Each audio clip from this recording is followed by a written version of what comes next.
South సినీ ఇండస్ట్రీలో పేరు ప్రతిష్టలు సంపాదించిన తర్వాత బాలీవుడ్లోకి వెళ్ళి అక్కడ కూడా సత్తా చాటాలని చాలా మంది నటీనటులు అనుకుంటూ ఉంటారు.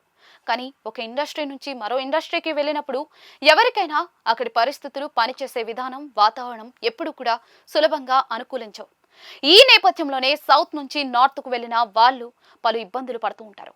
బాలీవుడ్లో ఎదుర్కొన్న పరిస్థితుల గురించి ఇప్పటికే పలువురు కమెంట్స్ చేయగా, తాజాగా రెజినా కసాండ్రా హిందీ చిత్ర పరిశ్రమలో తనకు ఎదురైన అనుభవాల గురించి మాట్లాడి చర్చల్లో నిలిచారు.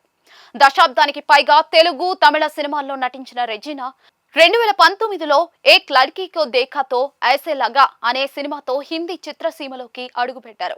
బాలీవుడ్లో తన ప్రయాణం తాను ఊహించినంత సులభంగా సాగలేదని, హిందీ భాషపై తాను పూర్తి పట్టు కలిగి ఉన్నా, మాట్లాడటంతో పాటు హిందీ రాయగలిగిన వేరే సినిమాల్లో ఇతర హీరోయిన్లలాగా తాను కూడా డబ్బింగ్ ఆర్టిస్టులను వినియోగించుకోకపోయినా కూడా తన డబ్బింగ్ తానే స్వయంగా చెప్పుకున్నప్పటికీ కూడా బాలీవుడ్లో తాను పూర్తిగా కలిసిపోయాయనే ఫీలింగ్ కలగలేదని ఆవేదన వ్యక్తం చేశారు.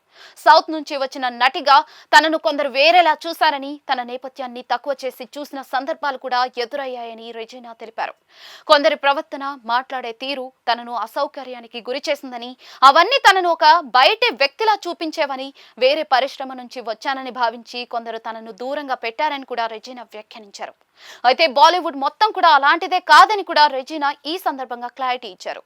అందరూ కూడా ఒకేలా ఉండరని, తనకు మద్దతుగా నిలుస్తూ గౌరవించిన వాళ్ళు కూడా ఉన్నారని ఆమె పేర్కొన్నారు.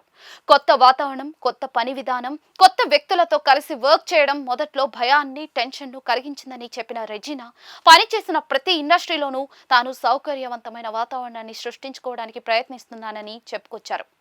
ఒకసారి ఒక రకమైన పాత్రలో కనిపిస్తే ఇదే ఇమేజ్ పడిపోతుందని, ఇండస్ట్రీలో మహిళల విషయంలో ఇది ఎక్కువగా కనిపిస్తుందని, అందుకే కమర్షియల్ సినిమాలకే పరిమితం అవ్వకుండా విభిన్న పాత్రలు చేయాలనే తపన తనలో ఎప్పుడూ కూడా ఉంటుందని ఆమె చెప్పుకొచ్చారు. 16 ఏళ్ల వయసులోనే నటిగా కెరియర్ను స్టార్ట్ చేసిన రెజినా ఇప్పుడు 35 ఏళ్ల వయసులో తన అనుభవాలతో ఎంతో నేర్చుకున్నట్టుగా చెప్పుకున్నారు. ఇండస్ట్రీలో ఉండటం అంత ఈజీ కాదని, తాను చాలా కూల్ పర్సన్ అయినప్పటికీ కూడా కొన్నిసార్లు మనసులోని అనుభవాలు మనపై ప్రభావం చూపుతాయని, నేర్చుకుంటూ, మర్చిపోతూ, మళ్ళీ నేర్చుకుంటూ కెరియర్లో ముందుకెళ్తున్నానని రెజినా చెప్పుకొచ్చారు. మొత్తానికి రెజినా ఎన్ని సవాళ్లు ఎదురైనా కూడా వాటిని అధిగమిస్తూ తన ప్రయాణాన్ని కొనసాగిస్తూ టాలెంట్కు లిమిట్స్ ఉండవని ప్రూవ్ చేస్తూ ఉన్నారు.